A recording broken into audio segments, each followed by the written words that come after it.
Good morning, everyone. Today we are going to discuss two important topics in pediatric surgery. One is about tracheoesophageal fistula.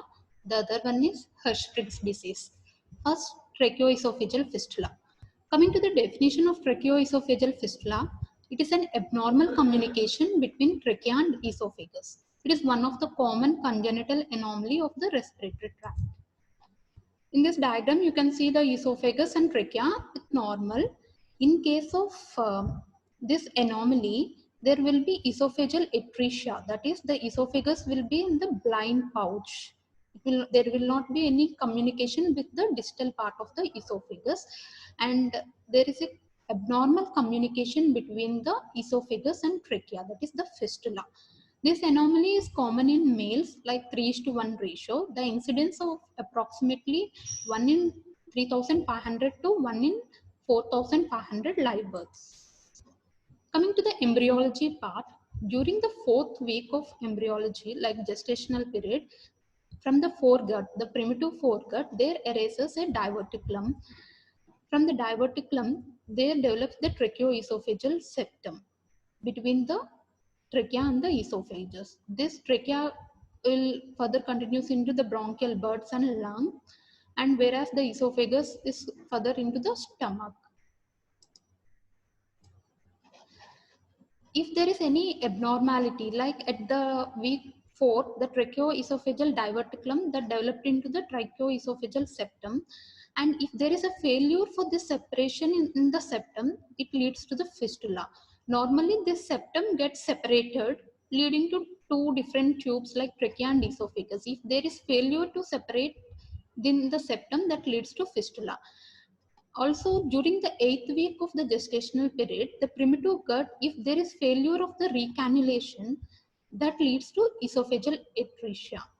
So, the tracheoesophageal fistula is due to the separation defect, whereas the esophageal atresia is due to the failure of recannulation. What are the associations with this anomaly? It is almost one half of the cases of tracheoesophageal fistulas are associated with one or two anomalies, like Vactrel anomaly, and the other one is the Charge syndrome.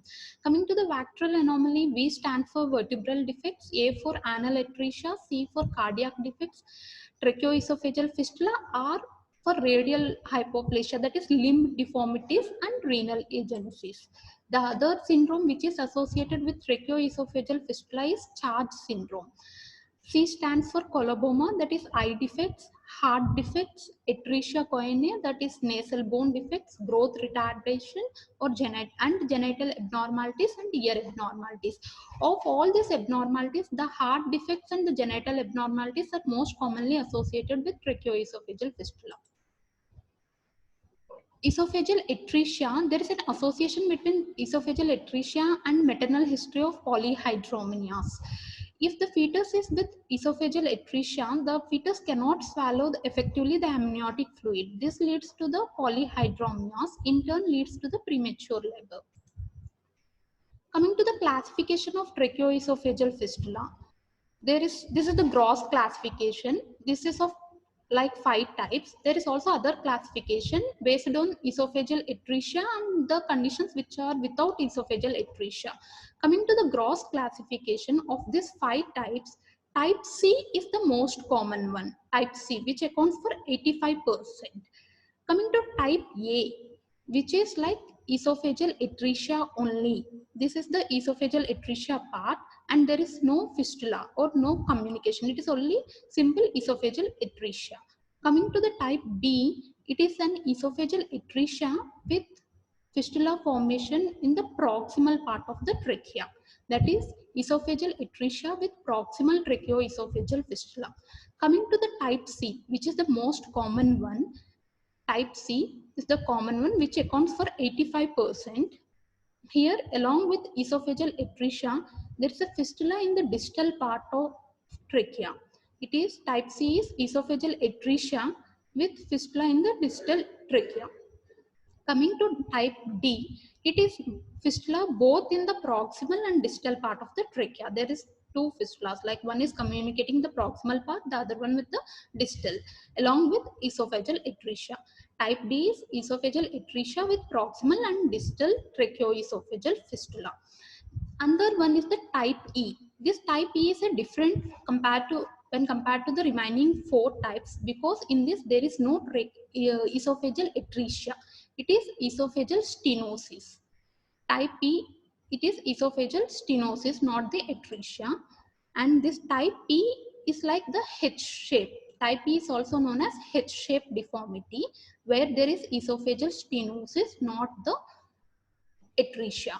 So again, coming to the classification of this gross classification, type C is the most common one, which is esophageal atresia with the distal fistula. How do you diagnose the tracheoesophageal fistula?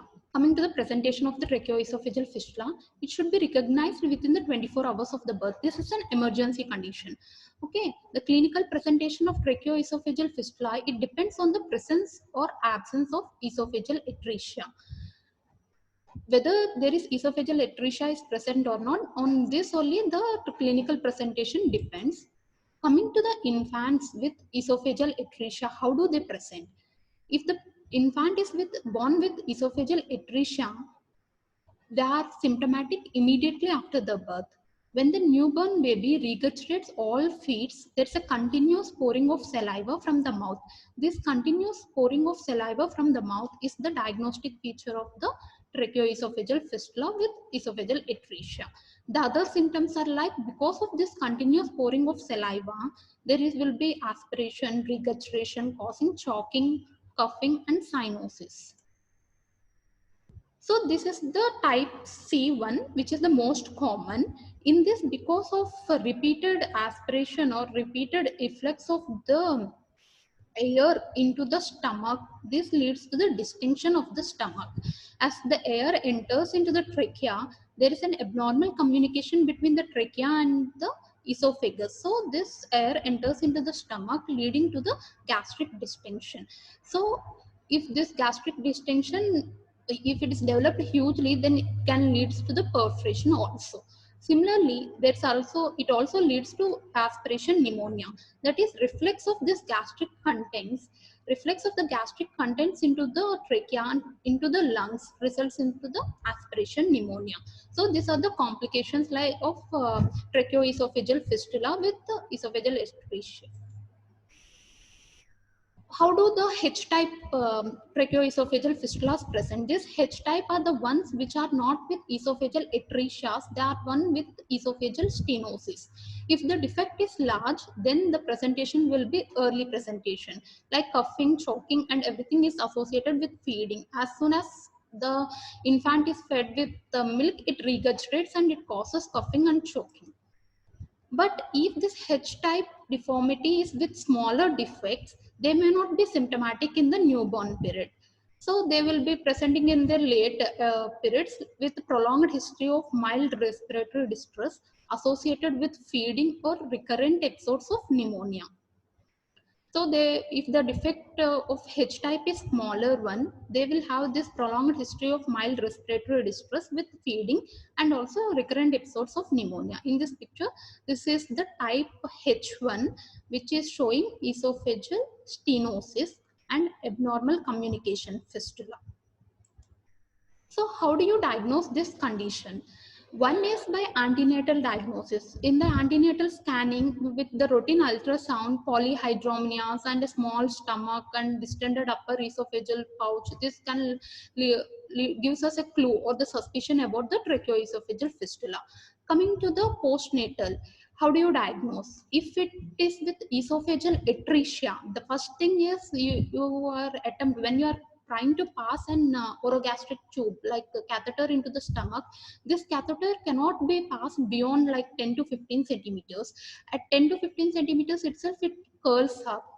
How do you, like, if the confirmation is done by taking a routine radiograph, that is AP view chest x-ray, in that you can be seen that the catheter is curled in the upper esophageal pouch.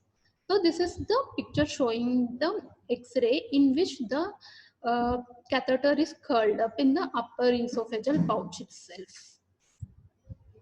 This is how you diagnose. Sorry.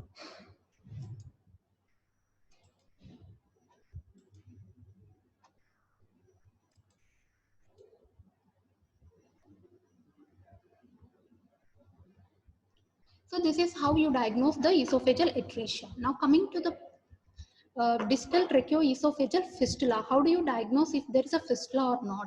When you are suspecting the fistula, then both AP and lateral views of the X-ray is ordered, which reveals the gas filled in the intestinal tract. See, this is the picture showing the curling up of the catheter, that is orogastric tube, with air in the stomach. This shows that the infant is having both the esophageal atresia and an abnormal communication with the trachea and the esophagus. So this is the picture with the tracheoesophageal fistula. Whereas in this B picture, there is only you are able to see the catheter, but there is no distinction or there is no air in the stomach. So the orogastric catheter in the blind esophageal pouch and presence of air in the stomach. This indicates it is a tracheoesophageal fistula along with esophageal atresia. Whereas there is absence of air in the stomach and there is curling up of this orogastric tube, which indicates it's only esophageal atresia. There are conditions when there will be the diagnosis is uncertain or a proximal tracheoesophageal fistula is suspected. In such conditions, you have to place a small amount of water-soluble contrast at the esophageal pouch under fluoroscopic guidance. This will confirm the presence of esophageal atresia. The contrast, you should not use barium because as the barium, when it enters into the lungs, it produces the pneumonitis. So this is one picture showing pneumonitis caused because of the barium. This is all the picture showing the pneumonia after the aspiration of the barium, and this is the fistula that is at the level of carina with the trachea and the esophagus. There's an abnormal communication along with the pneumonia. Now how do you diagnose the H type? Without, that is the tracheoesophageal fistulas without esophageal atresia. These are more challenging compared to the normal tracheoesophageal fistulas with esophageal atresias. For this, there are different modalities like contrast swallow radiography and endoscopy and bronchoscopy. Also, we can use three-dimensional CT scanning with airway reconstruction. However, all these are like rare. Most commonly, we will diagnose this tracheoesophageal fistula clinically and by using the X-ray. As you know, the tracheoesophageal fistulas are commonly associated with other abnormalities like cardiac and renal abnormalities. Echocardiography and renal ultrasonography should be performed in all infants in whom tracheoesophageal fistula has been identified.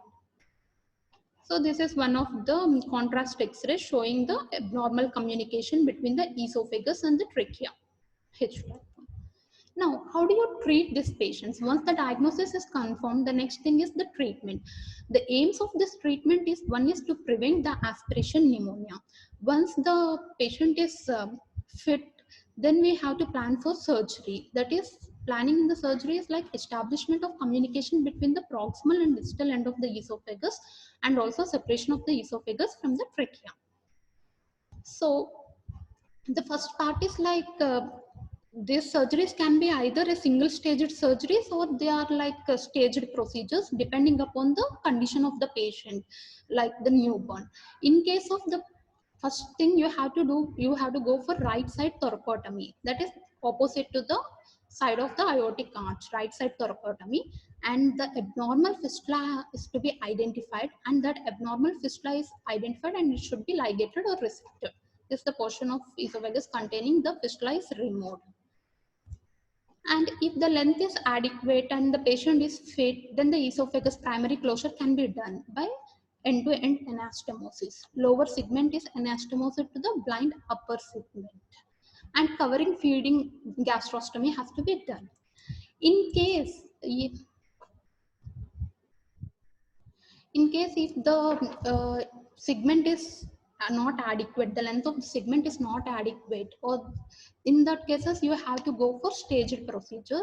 If the length is inadequate or the atretic segment is too long, in such cases the colon or gastric part of the colon or the stomach is used for transposition.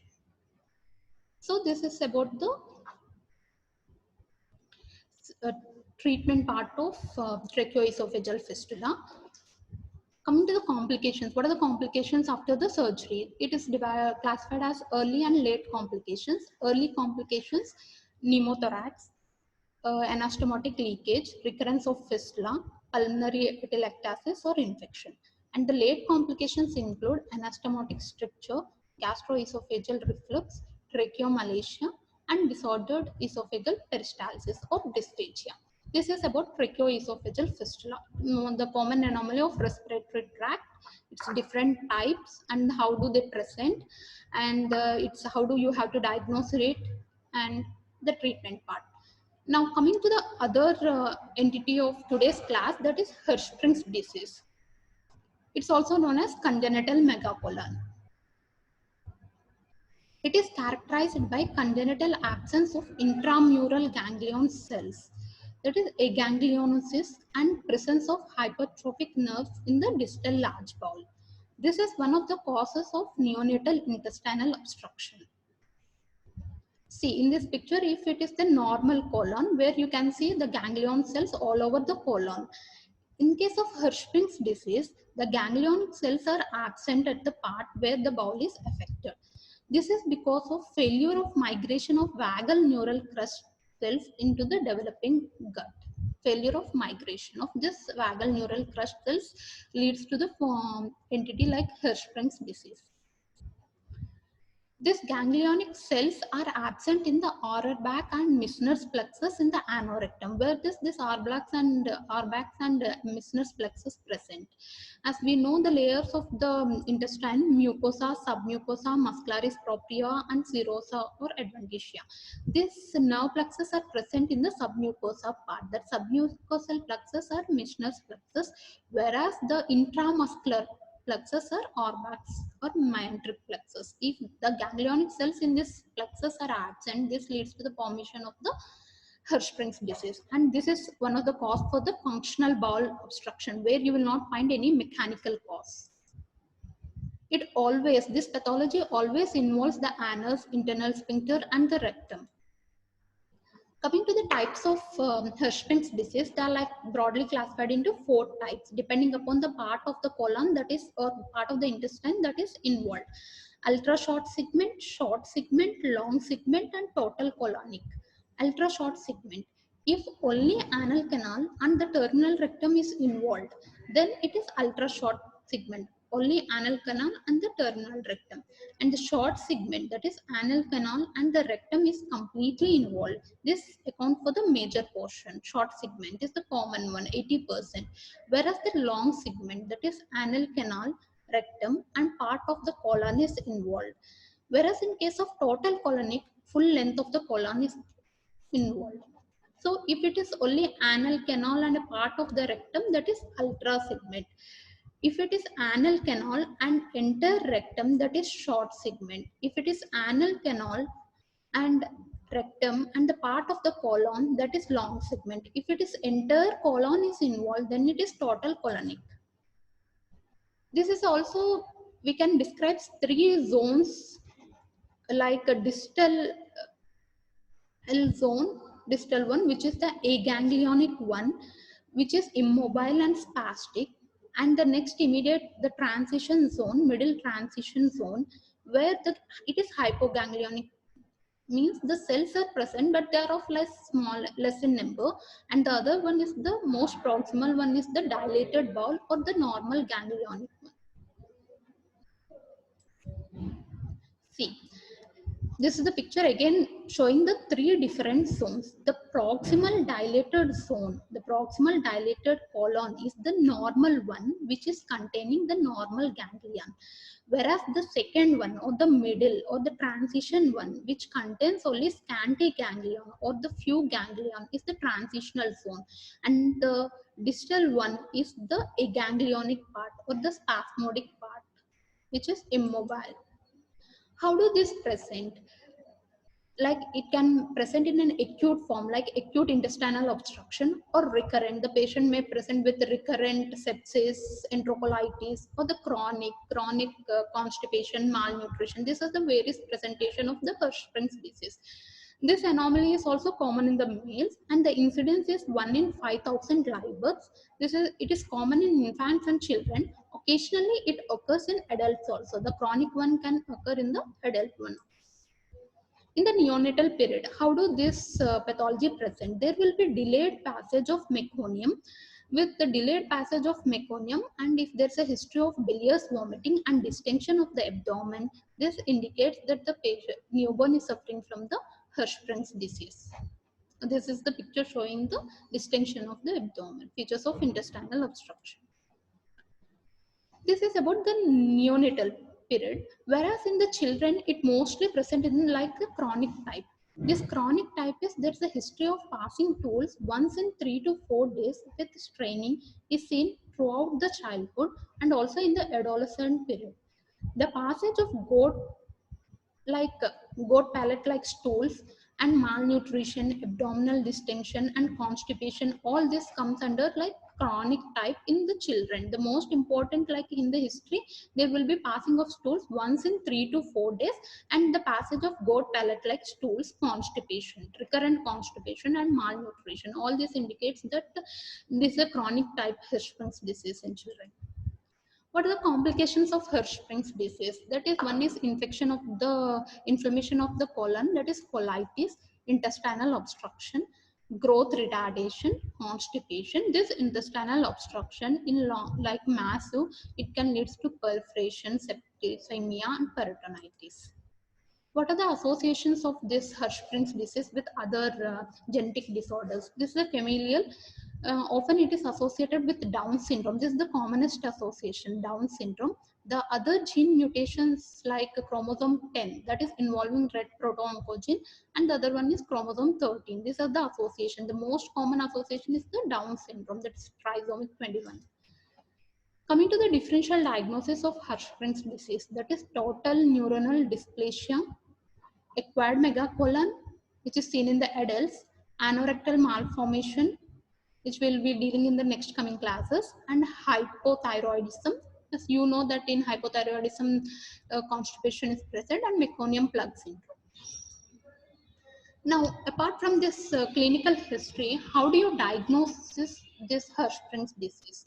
Diagnosis, one is like history of failure of passing meconium in the neonates and the X-ray showing intestinal obstruction. This plain X-ray is also useful in case of perforation to diagnose this perforation.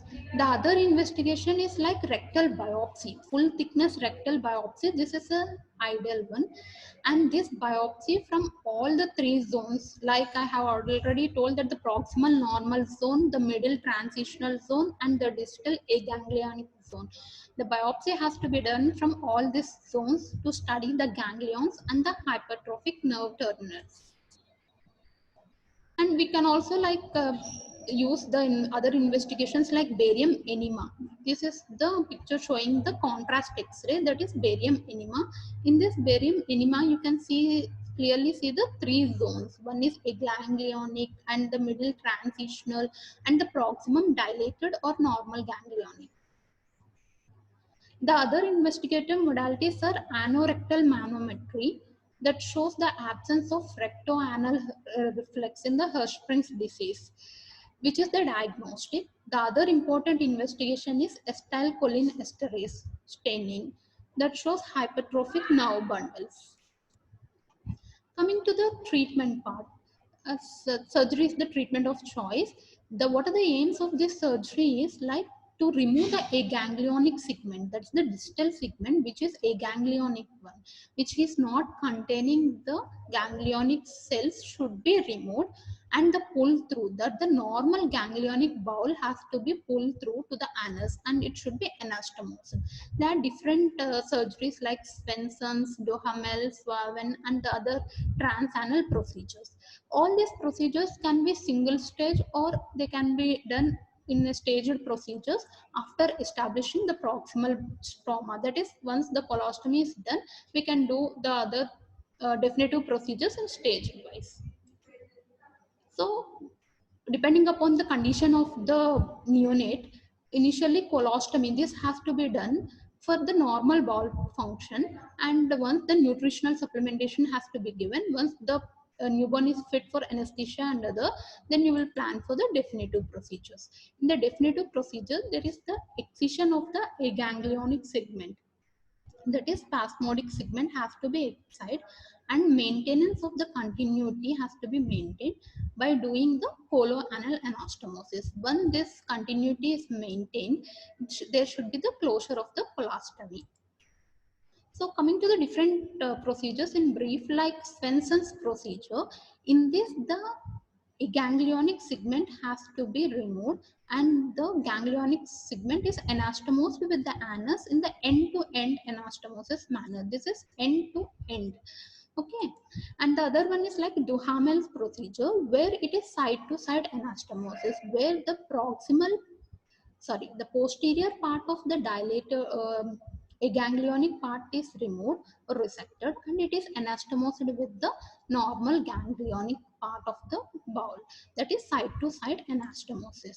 The other procedure is Sove's procedure.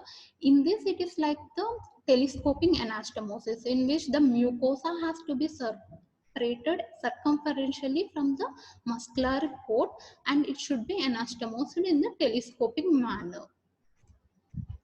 So most patients after these surgeries, they will achieve good bowel control, but a significant minority people experience the residual constipations or fecal incontinence and further enterocolitis. Coming to the complications of surgery, they like severe colitis, sometimes like fecal fistula, stenosis, and stunted growth. Okay, this is about the Hirschsprung's disease.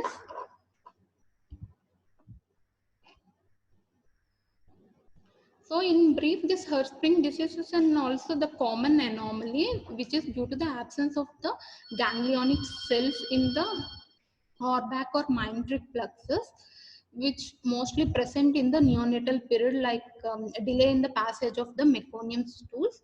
And the investigations you have to order for rectal biopsy, acetylcholinesterase, and the simple X-rays and barium enema studies.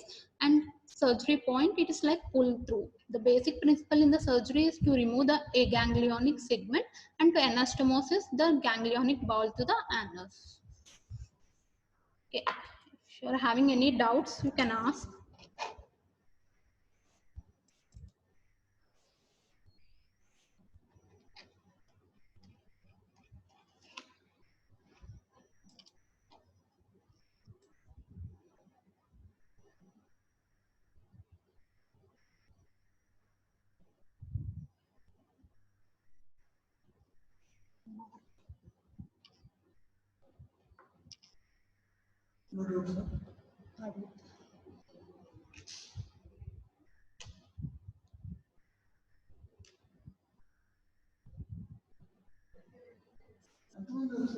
Hello.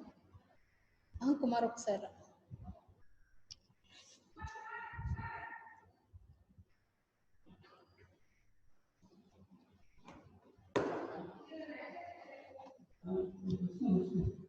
Doubt section. I don't know.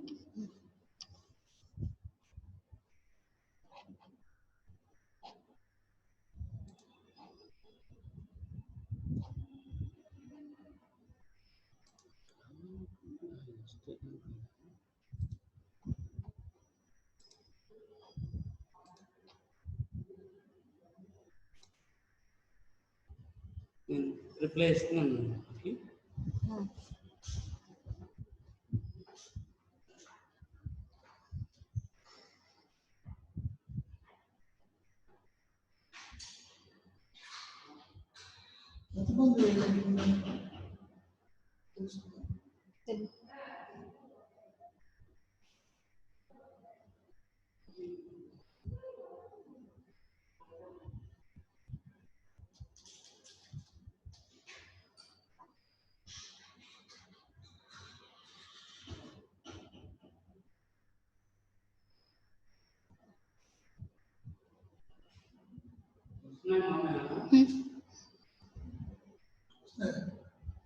ఈసారి అడగట్లేదు.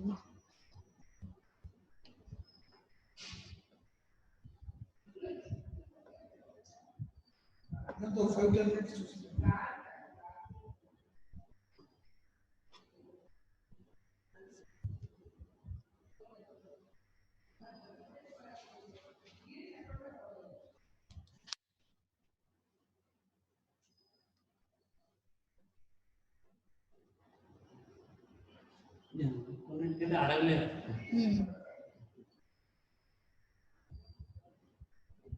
5 minutes చూద్దాం.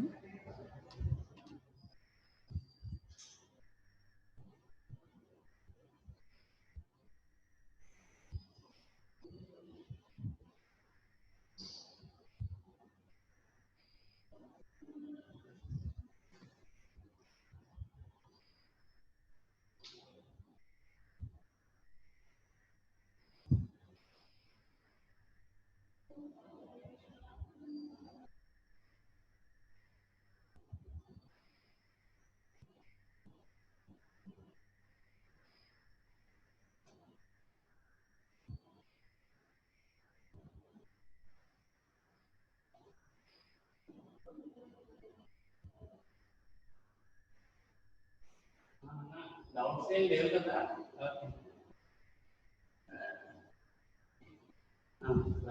Okay, thank you. Okay, then there's no doubts. We are closing this session. Thank you. Representative. Representative CR. Okay. Close చేస్తున్నాం.